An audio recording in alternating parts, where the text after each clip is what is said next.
I agree. It's just great to see people coming out. In my mind, you don't have to be a general.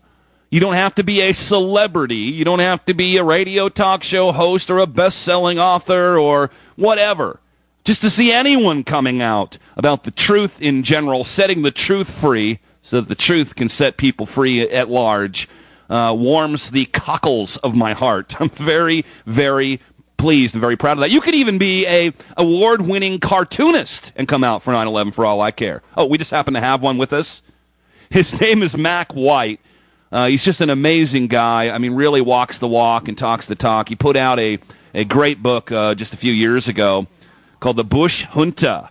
That's at Fantagraphics, and it really is a great way to educate people because people don't want to read books with a lot of words on them anymore. So I think it's a great way to reach people, and Mack is very high connected with the comic book world. In fact, thanks to Mack White, I fulfilled one of my dreams of interviewing Peter Cooper, who now does Spy vs. Spy, one of my favorite cartoons when I was a kid, a term I use often on the program, and I appreciated that. Well, Mack has this new story, Cowboy Ron versus the Goon Squad, which really shows us what being a law-abiding citizen gets you in this country and gets you in Montana. Mack, good to have you with us. Hey, it's good to be here.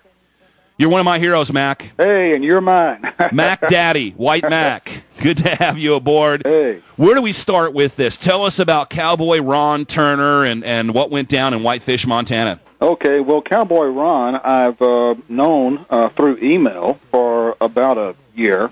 That came about through my interest in the Old West. I have this other persona called Bison Bill, and this other persona of mine has a website called bisonbill.com. And it was in that context that Cowboy Ron, who at that time was running an Old West antique store in California, emailed me about something or other, and so he's continued to, stay in touch. And about 2 months ago, he moved his store to Montana, Whitefish, Montana. And his store is called Cowboy Cabin. Cowboy Cabin. And it's an amazing shop from what I've been able to see by the pictures that he had emailed me previously. About 2 weeks ago, I had received an email from him with pictures of, they're so proud how he and his wife run it, of this great shop full of valuable collectibles.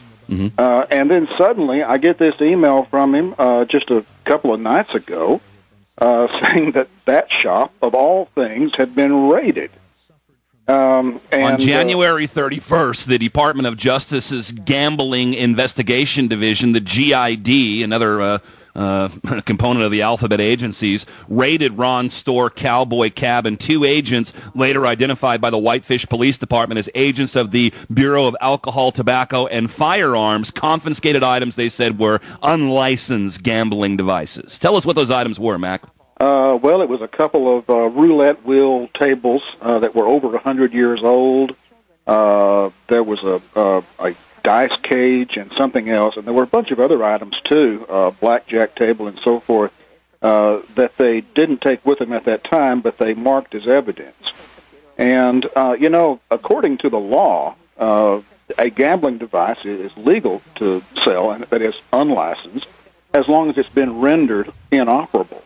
Well, in this case, because these were antiques, for all practical purposes, they were inoperable. They would break. Too old. Yeah, they would break if you tried to use them for commercial purposes. In fact, the most prized item was a roulette wheel and table that's over 100 years old. It was used on the set of the television series Gunsmoke, valued at over $18,000. You write that the total value of the collection that they confiscated or marked as evidence, $77,000. That's right, at least $77,000. And you wouldn't want to use something like that for gambling purposes. These were intended only for sale to collectors, for historical collections, or home decor. But these 2 ATF agents walk in there, and they conduct a raid. Well, Cowboy not for alcohol, tobacco, or firearms, mind you. Yes. But for antiques. And this is really interesting to me. I had spoken a couple of nights ago with Cowboy Ron's son-in-law, who told me that this wasn't the first time, actually, that the ATF has harassed Cowboy Ron, that back in California, at the previous location of Cowboy Cabin, the ATF had come in and confiscated a bunch of antique firearms, Old West pistols and so forth. Were the firing pins still in them? I mean, were they still operable? That I don't know. But so here suddenly they show up, but they're not looking for firearms. They walk in there, and they're confiscating these gambling devices. And the interesting thing is, too, as Cowboy Ron's son-in-law pointed out to me, right there in that same town, Whitefish, Montana, there's a big chain store called Sportsman's Warehouse where they sell these things. Right. And so Cowboy Ron isn't an official corporate entity that's authorized to sell things like Walmart, so they're cracking down on them. I mean, can you come up with something why this continuous harassment seems to fall in the lap of Cowboy Ron and his store over there? Well, what problem do they really have with him? Have you figured it out? Well, that's a big question there. Obviously, it's easier to go after a mom and pop shop than it is to go after a big corporate chain. What I question, this is just me wondering, is the motives here. When at one point, one of the agents picked up this dice cage and said, "This will look good on my desk." Yeah. Well, Cowboy Ron asked them, as they were carting all this stuff off, "What are you going to do with it?" And they told him that they were going to be destroyed. Let's pick up there when we come back after this break. Mack White with us. It's MackWhite.com, MackWhite.blogspot.com for his blog. We'll tell you about his radio show, and also Mack's on MySpace as well in my Top 24 section. You can easily add him and get all this great information for yourself. We'll come right back. More with Mack White on our program right after this, folks. GCN Radio Network. Today I'm pleased to announce that I have nominated an outstanding military officer, Admiral Ed Giambastiani.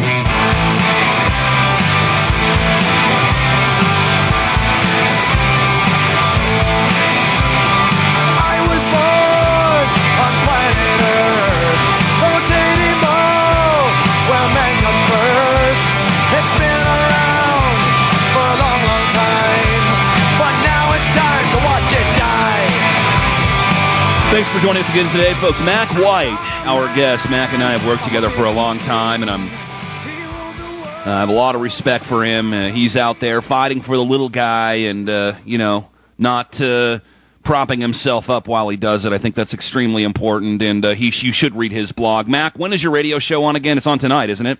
It is, yes. At 7 o'clock, there will be a live show on Anomaly Radio Network, and that can be listened to by going to anomalyradio.com.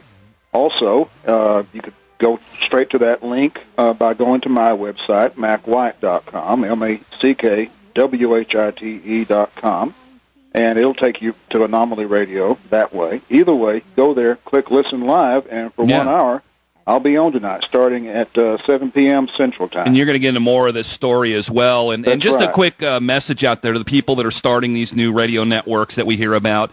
You do a lot worse than getting Mack White to simulcast on your network, and if you need to get a hold of him, just write me. As we were going over the story, I was thinking about a story that Alex Jones reported about a year ago about a woman who was raided by Homeland Security because she had a knockoff of a Rubik's Cube.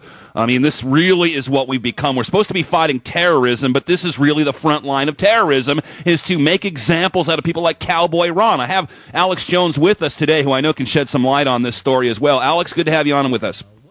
Hey, Jack, when you praise Mack White, it's the truth. I wish I had more time to spend with him and hang out with him. I had a chance to have dinner with him one time. He and his wife are great folks, and his comics are some of the hardest-hitting political comics ever. You should visit his site. But, it's funny you mentioned that. She was selling the Magic Cube that tens of millions have been sold literally for over a decade.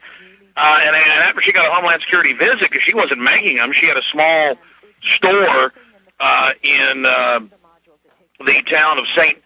Helens, right outside of Mount St. Helens in Oregon, a 1,200-foot tiny store there in the town. And so she called Rubik's Cube, and she said, no, our patent's been up for years. and this is a sub-license company. It's like a silver Rubik's Cube.